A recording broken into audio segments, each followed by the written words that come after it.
The Tao of Self-Confidence, episode 275. Thank you for tuning in to another amazing episode of The Tao of Self-Confidence. Get your free self-talk tape for building self-confidence by visiting our website at thetaoofselfconfidence.com. Your inner journey to self-confidence awaits. Well, hello friend. Welcome to The Tao of Self-Confidence, where I share stories of amazing women who have discovered their inner journey to self-confidence. I'm your host today, Sheena Yap Chan, and today I have a phenomenal lady on the show today. She is a journalist and also an author, and I'm just really excited to have her on and share her story with us on self-confidence and tips that she has as well. So without further ado, I'm going to introduce you to Deborah Jian Lee. Deborah, how are you today? Maybe you can fill in a little bit more about yourself to our listeners. Yeah, thanks for having me, Sheena. I am a journalist and author of the book Rescuing Jesus: How People of Color, Women, and Queer Christians Are Reclaiming Evangelicalism. And my career bio is a little unusual in that I started off in finance and realized that I really wanted to become a journalist. So I left a very stable profession for a very unstable industry, and I ended up working in public radio. I was a staff reporter for the Associated Press. I taught journalism at Columbia University in New York. And I've written a book and also write for a number of national publications like Foreign Policy, Forbes, Slate, and others. And most recently, I've been working on really engaging my readers in my book, Rescuing Jesus, and ended up co-founding this book club called One Book, One Church, in which about 50 communities from around the country are reading my book with an eye towards developing concrete strategies for practicing social justice and radical inclusion. It's been really cool to just hear from people around the country about how they're working to make their communities more inclusive. Thanks for sharing that. And I think that's amazing that you wrote one book and it's turned into a community, having 50 communities do this reading like a reading club, right? Yeah, we have like 800 participants. It's crazy. That's awesome. And, you know, I'm sure when you decided to leave your finance job, your parents probably weren't the happiest when that happened. No, not at all. Like any other Asian parent who gets, you know, freaked out when you leave your job that's stable and good. Yeah. But I mean, it's a part of the process. And, you know, we just gotta love our parents, right? And Deborah, what's your cultural background? Sure. I'm Chinese. My parents immigrated to the U.S. from Hong Kong via Taiwan, where they met. And they moved to Chicago, and they started off in the south side of Chicago in Chinatown, and then moved our family out to the western suburbs where I was raised. So I was raised in a pretty white Chicago suburb, but we spent like every weekend in the city in Chinatown because that's where my family had their community, and that's where my parents had friends who helped them really get their lives established in this new country.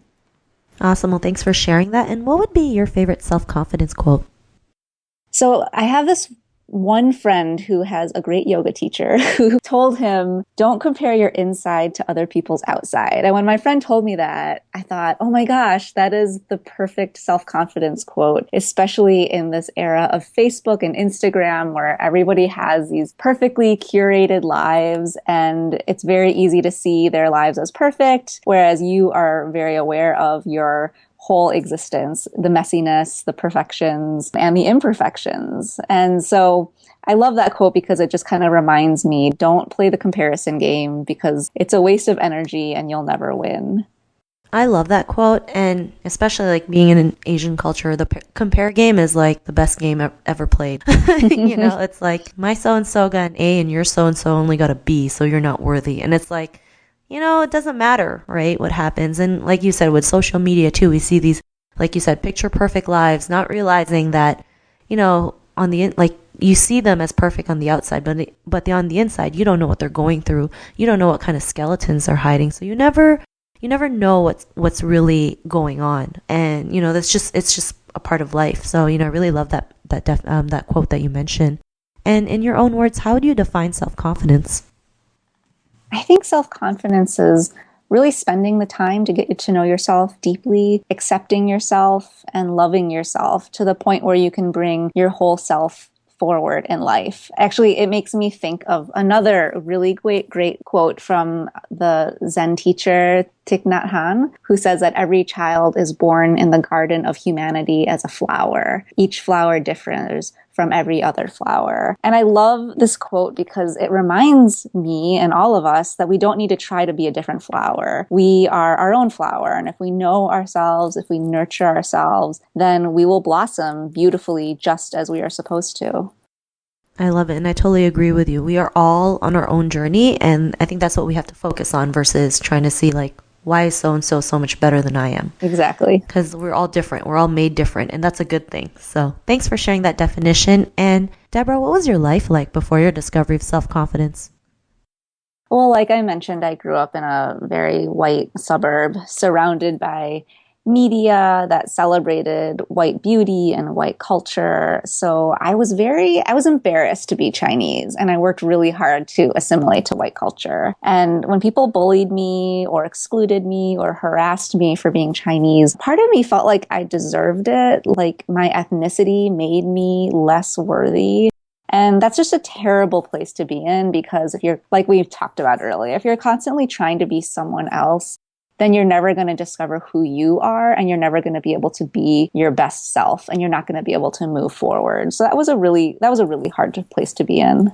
Thanks for sharing that. And I think that's a lot of what most Asian kids go through, especially when they migrate to, North America. They see a lot of media that's like you said, celebrating white beauty and white culture, and even this whole like whitewashing in Hollywood too doesn't kind of help it, right? Because it's like totally, we have these amazing, Asian anime cartoons and movies, and then they get replaced by, people like Scarlett Johansson and Matt Damon, and it's like, what about Asian people, And there's a huge Asian population in North America, and when they see someone they can relate to, it makes it us feel better, right? And I'm not saying we need to feel better, but I mean it's great to showcase what we're capable of too. And, to show people that it's okay to be ourselves and not have to do things like dye our hair blonde or do surgery, or like in the Philippines, they have all kinds of whitening cream because they think being dark is considered ugly. So, for me, it's like the more we can show other people that it's okay to be yourself, it's okay to have, your culture out there, it's, people won't feel worthy or less worthy. They'll feel more proud of themselves and their culture. So, what was that moment in your life when you realized that you were more than enough, that, being Chinese was, something that you can be proud of? This came really slowly over time, but there were a few really significant turning points in my life. So I'd say one really significant thing that happened when I was a teenager was I joined a Chinese immigrant youth group in high school. And this was so important because I was able to finally be around people who understood what it was like to straddle two different cultures and have to kind of code switch constantly. And then the other really important thing with this community was that we had all of the typical teen drama playing out within our group of friends. We had people date, we had people fight, we had adventures, we had mischief, and in all of this teen drama, we were at the center of it. Whereas, like we talked about earlier, with white culture and white media, the Asian people are always the punchline or the joke or just kind of off to the side being quiet and nerdy. We're never at the center of that drama. And I think this community was so important to me because I saw people who looked like me, who had experiences like me, who were at the center of that drama. And then I'd say, later in life in college, I took post-colonial studies, and that completely rocked my world because it helped contextualize my experience, and it helped me understand why I had internalized white supremacy and patriarchy. And once I understood the systems that had bound me, I could finally liberate myself from that oppression, and it gave me so much freedom. And then finally, writing my book helped me see how people learn to love themselves. My book follows the stories of different people, people of color, women, and queer Christians who grew up in a culture that was white, patriarchal, heterosexist, and lived their lives trying to assimilate to someone else's standards. And when they realized that they had to be themselves, amazing stuff happened. Their lives really flourished, and they ended up being part of really being the radical, transformative forces within the evangelical movement today. And seeing their development and their growth and how they came to love themselves and bring their whole selves forward in life really inspired me. And that was a huge aha moment when I gained an even deeper appreciation for who I am and the culture that I come from.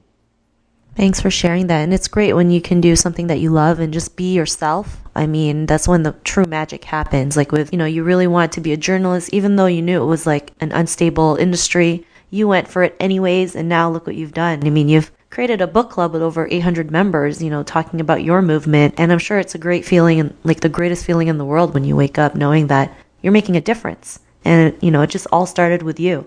And I think people forget, like, if you just go out there and be yourself, do what you love and be that inspiration, you start attracting the right things. So, great stuff. And, to the woman who's listening to your episode, she may be in her own journey of self-confidence. What would be that one tip you would give to her?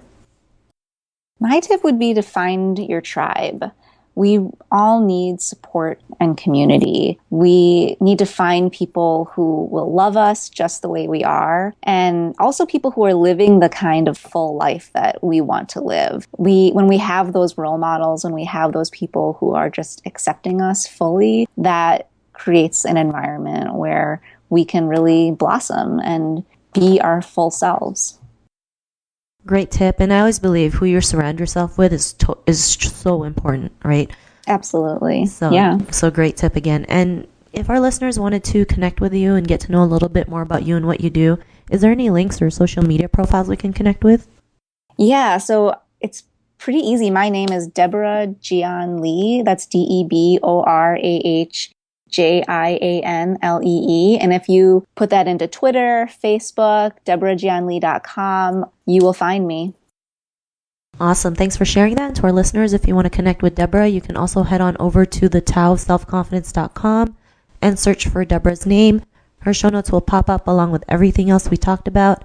And I just want to thank Deborah for taking the time to share her story with us. So thank you so much. Thank you. Thanks for having me. This was really fun. It was an honor to have you on. And to our listeners, be on the lookout for another new episode of another amazing woman's journey to self-confidence. And we'll talk to you soon. Bye for now. Thank you for tuning in to another amazing episode of The Tao of Self-Confidence. Want to learn how you can use podcasting to market your business? Download your free report by visiting our website at thetaoofselfconfidence.com. Your inner journey to self-confidence awaits.